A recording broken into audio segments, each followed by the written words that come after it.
Baker's Dodge proves to be too much for the Chevy. Cale can stay with him, but there's not enough left to pass Buddy. And the red Charger number 71 streaks under the checkered flag to take the win. Cale Yarborough picked up the second place money. Gordy Johncock finished third, Richard Petty fourth, and Dick Brooks in the fifth spot. The average speed was 173.611 miles per hour. He did not pit on the last yellow flag.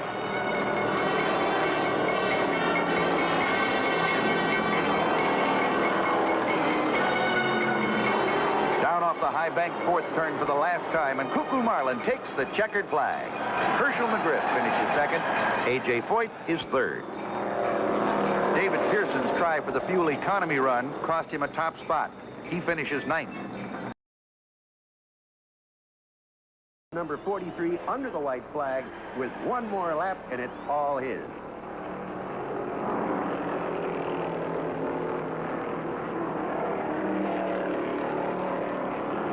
Down off the high bank, fourth turn, onto the tri-oval, and the Petty Blue flies under the checkered flag, winner of the 15th annual Daytona 500.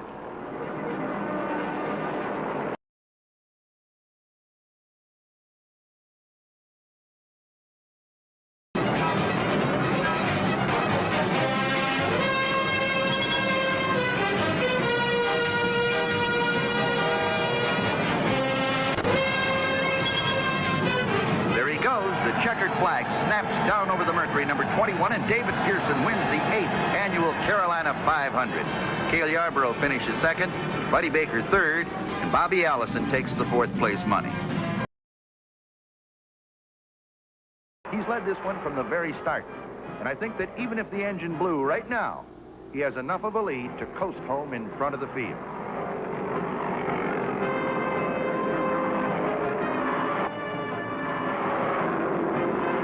There it is. The checkered flag falls on Cale Yarborough and the Junior Johnson Chevrolet. Second place goes to Richard Petty. Bobby Allison takes home the third place money. They've seen it all before. They've done it many times, but still every time you win, there's a big thrill. And there he goes. Certainly now, whatever happens, he can coast home. Great feeling for a race driver. Tremendous relief. And it means David Pearson will go past $115,000 in total winnings here at the Atlanta Raceway. And there it is, the checkered flag. They've got the checkered flag out.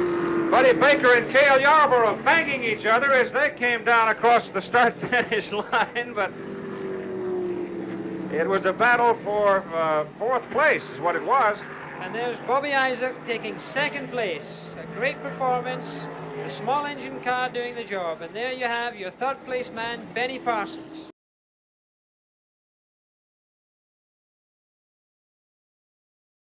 The white flag is out for David Pearson with one lap to go. And Benny Parsons has now, because of all the accidents, has moved into second place. He is 13 laps down to David Pearson, and his car is sick, but I think he's going to get around. And Richie Panch is right behind David Pearson. Those two cars right there.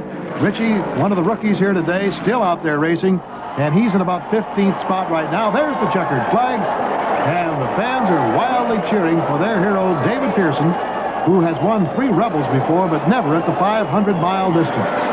He must be a happy guy, and we'll try to get a word with him as he comes down here, swinging that car down onto the apron to the cheers of the fans in the front straightaway and also on the infield.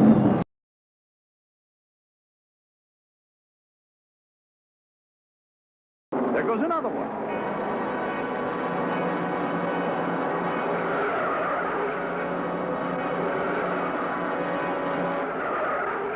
With 3 laps to go, Vic Parsons, driving the Mercury, number 45, blew the engine, entering turn 1, spun in the oil, lost it, went high to the wall, and back down onto the infield grass. The caution flag is out, and it looks like it'll last for the duration. Pearson heads under the white and yellow with one more lap, and he owns another big one.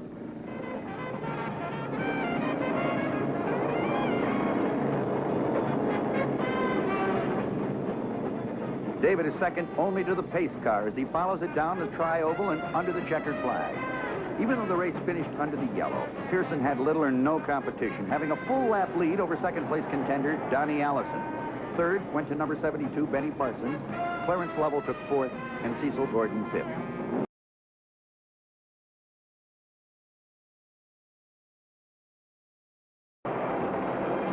Out of turn 2, and that Hemi is still wound up and pulling away from the pack.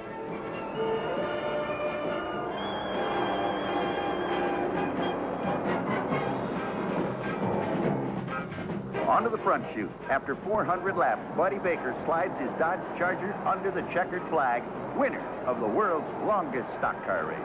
David Pearson goes home with the second-place money. Cale Yarborough third, Bobby Isaac fourth. Benny Parsons finishes fifth.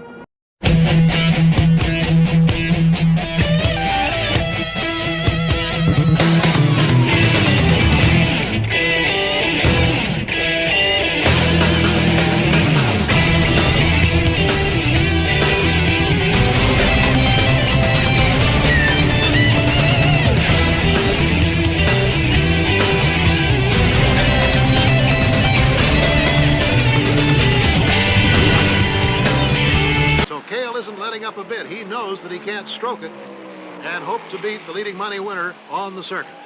Whoa! Uh-oh, somebody is really in trouble. Car number 48, James Hilton, and another car, Henley Gray. He was involved earlier, Chris. That's car right. Number 19. Like Vandiver, he's got 2 spins to his credit. So that brings out the yellow. Wow, what a fortunate thing that could be for Cale Yarborough. With 2 laps to go, the yellow has come out. Could it be that Cale Yarborough will win this on the yellow? As you know, you cannot improve your position on the yellow. There's 365. 367 is the total for the race, and the yellow is still out. Cale may just be able to coast in and win this one. What a tough break for David Pearson, too. 1 lap to go. The white flag is out. The safety car is out. And it looks like Cale Yarborough had the luck of the frogs today. Jim Vandiver may be a lucky man, too. We saw him get out of his car after he spun, but then he disappeared into the infield. The reason, apparently, because the report from his pits say there's 2 men there with legal service. Now Cale Yarborough gets his hand outside the car to wave to the crowd on the backstretch. As he comes around the home stretch, everybody is standing, and you can hear the roar above the roar of the engines. The roar of the crowd, believe me, is even louder today. Cale Yarborough waving to everybody, a big grin on his face, and we'll get down there at the finish line to try to get a word with him to get his feelings. But here it is, the checkered flag for Cale Yarborough. And the speed, 134.033 miles per hour. What a happy Junior Johnson crew it is, and dollar signs go up on the pit boards.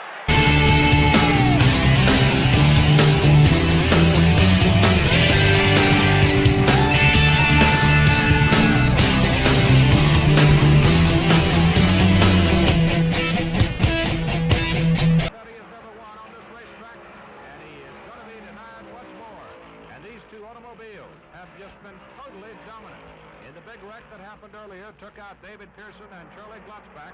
Those were the only 2 cars in the field that apparently could run with these 2. And Cale